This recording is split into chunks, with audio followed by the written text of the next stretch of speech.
Hey you guys, welcome back to my channel. For those of you new here, my name is Julie Ambani, commonly known as Jules. On this channel we love to talk about books, literature development, and a sprinkle of other things here and there.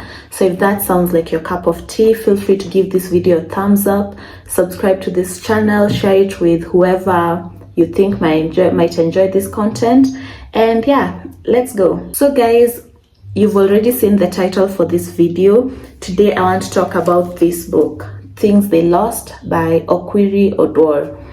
This, and I'll go on the record right now, is the best Kenyan book that I've read so far. That record used to be held by another book, but this is the one that's holding it so far. So we're going to just have a video where I break down everything I think about this book and why it's currently holding the title as my best Kenyan book so far. So I won't even go far, I'll just start with the book cover itself. So this book comes in two different covers. This is the paperback, there was the hardcover. I'll put an image somewhere here. I'm so glad I didn't buy that one so that I could wait for this, because this to me is the prettier cover of both. It looks so nice and the quality is really good quality. Like, this is something I see all the time in books that come from outside Kenya, like the Nigerian books, Ghanaian books, and all that. I'm not trying to talk negatively about the Kenyan publishing system and whatnot, but let's be honest, we don't usually get this quality kind of printed books all the time. So for me, that was a big plus. It's worth noting that Okwiri Odor herself is not in Kenya, and I guess that also played a part in the quality of the book that we have here today. So I'll have to give that disclaimer, but yeah, so far the quality top tier, the pages as well top tier. Like, this isn't, you'll feel it's worth the money you pay for it, right? Not like some of the other overpriced books that we have. Again, not that I'm shading books from Kenya, but it is what it is. Okay, before we go on, maybe I'll give you a brief synopsis about what this book is about. Basically, this book is set in a town called Mapeli Town. Mapeli Town is kind of a name derived from the first English woman that settled in that town. Basically, the town was built around her and her needs. She was called Mabel Brown. So Mabel, Mapeli, yeah, we see, this feels like maybe it was Western Kenya. That's where the Mapeli could come from, but yeah, that's how it ended up being called Mapeli Town. Now, Mabel Brown had a daughter called Lola Freedom, and based on how the book is described, she wasn't the best mother to Lola. And then Lola in turn had some children, a pair of twins and a son. So the twins were Rosette and Nabumbo, and she was also not a good mother to these children. And then Nabumbo also went ahead to have a child called Ayosa, who is kind of the star of this, and we see how she is also not a good mother. So basically, it's a book about mother-daughter relationships in an intergenerational kind of way. We get to see the different actions that each parent had, how it affected the child, and how even that child, when they became a parent, how they also kind of mirrored the actions that their mothers did to them. And honestly, this to me is something that I've seen a lot of the time. There's usually a lot of that generational trauma that gets passed around, you know, like hurt people will always hurt people. So in this case, for example, we have Ayosa, who basically is dealing with an absent mother. The mother leaves her for days on end without any care, whether she's going to school, whether she's eating. Actually, it's the neighbor who usually sends over food and stuff like that. And we see how she feels so lonely, and all she wants in this world is just her mother's love. Of course, remember, children are always innocent and they'll crave the love of their parents. When Ayosa is alone, she spends her time dancing with the ghosts in her attic. Those ghosts are called the two Fatumas. They teach her how to dance chakacha and all that. Then she also spends her time doing animal husbandry. She has bees that she keeps, she has chicken that she keeps, and then she also spends her time using her gift of remembrance, which is kind of how we find out about the previous generation. So in her gift of remembrance, she just says basically she used to be a wriggling thing and was there in different times, and that's how she's able to know what happened with her mother, her grandmother, and her great-grandmother. I don't know that I can say much more without actually spoiling the book, but that brings me to the writing style of the book. This is a writing style that I don't think I would gravitate towards. Actually, if maybe I had known that's the writing style, I might not have read this book, because maybe I might have judged it. So its writing style is very lyrical. It feels like poetry. It's such a nice, enchanting prose, but it's written in a very lyrical kind of way. I don't know I can't think of a book at the top of my head that I can instantly compare the writing to this.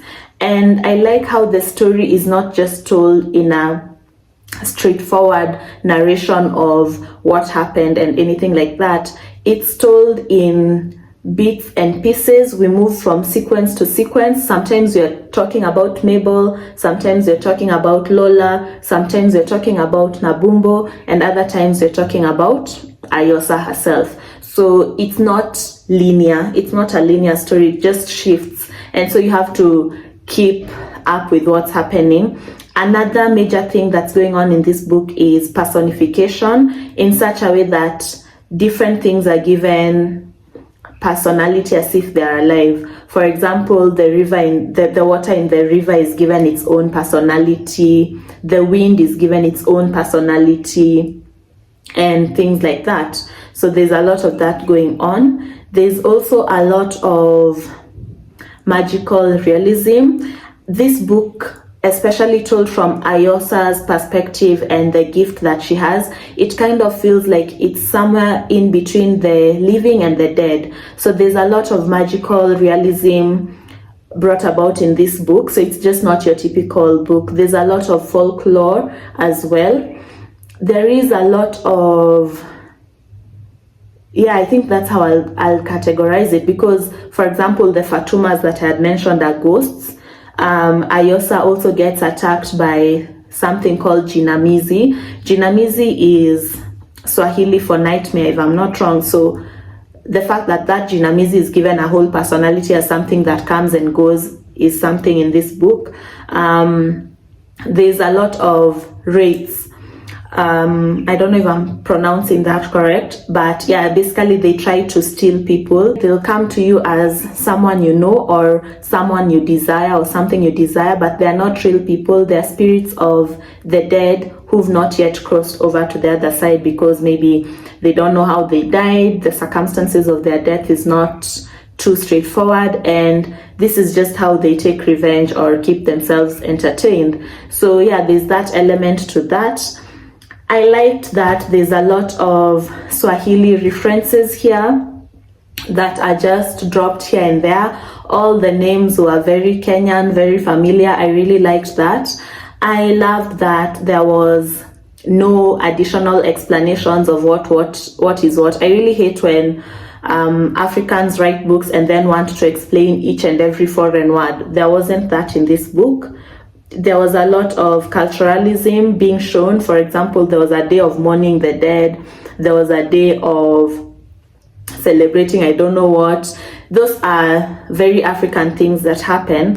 I also enjoyed the fact that we got shown as a society some of the things that we do that might not be appeasing to others, but we choose not to talk about them. So all that was involved in this book. Above it all, as I've already mentioned, what really impressed me was that Okwiri was able to talk about something so heavy in a way that didn't feel heavy or weighty. I don't know how to properly explain this, but sometimes especially with African literature, a book will just be about something heavy, but then it will just be sad from beginning to end. For this, yes, they were talking about something heavy, mother-daughter relationships, especially when they're dysfunctional, but it was weaved around several other things in such a way that it didn't feel like that's what's weighing me down. Actually, in summary, this book is about Ayosa's journey to breaking free from the toxic relationship that she has with the mother. So we see how people who are not necessarily related to you by blood could actually be more of a family to you than your own family. There's a bit of funny instances in this book. For example, when she used to go to Sindano's hotel, and every time the doorbell will ring, they will all lament, "Jamani, that cow is dead." And I don't know, there's just like some few funny things here and there in the book, but to me this was just I gave it a solid 5-star, and I know this might not be for everyone, especially with that writing style. I went on Goodreads and checked the reviews, and yeah, as I suspected, they're polarizing. Some people really loved it and gave it a 5-star. Others just couldn't get into it, but I'm in the bandwagon that really loved this book and gave it a solid 5-star. I read it in 2 days. That's how gripping it was for me, because things were just being, like watching one of those psychological thrillers where you don't know what's going to come next. That's how it was, especially when it came to the person whose life we kind of had the most about was Nabumbo. That's Ayosa's mother. And her twin, they have the most unusual relationship, and we get to see how it all came to be. We get to see some shocks and surprises somewhere within. So to me, this is one of the best books I've read in 2023. It's definitely going to make it to my top 10 reads of 2023. I would really love to see Okwiri bring more books, because this was her debut novel, and for a debut novel, my god, I would really love to see more books by her. This was just enchanting to me. Honestly, guys, I recommend getting this book. I don't know if everyone will enjoy it, but it's just the best writing I've seen from Kenya so far, and I stand behind that 100%. This book is available at Nuria Bookshop, particularly this copy, the pretty one. You're able to get it. Use my discount code, guys. You'll get a 7% discount when purchasing it. But I'm telling you, I really loved this book. I don't know, it's not so often that I gush about books, but this one is one that I really, really enjoyed, and I highly recommend it. The writing style might not be for you, and honestly, I'll even give a disclaimer. The first few pages, I was not sure what's going on, because I was just like, what are we talking about here? But as soon as I dropped into the book and the story, I was gripped, and I was rooting for Ayosa so much, and I saw where she was coming from, the pain she was feeling, and her search for freedom. And yeah, I just loved this book. So that's my review about this book. If you've read it, please let me know what you thought about it. I wish more Kenyan authors would put in as much effort in their books, and I can't blindly say that I am Kenyan. I understand maybe the difficulties and some of the struggles when it comes to publishing and whatnot, but this was just so unique. Like, even the story itself was so unique. It's not like some of these Kenyan authors who just basically take a Twitter thread and turn it into a novel. No, this was actually a very unique story. So that's basically my short review on it. I do think it's worth, in fact, it should have gotten more hype. It needs more hype, in my opinion, but give this book a try. Let me know how you find it. If you've read it, let me know what you think about it, but I think it's worth all the hype it gets. Give Okwiri Odor all her flowers. And yeah, that's it from me today. I'll see you guys in the next video. Bye.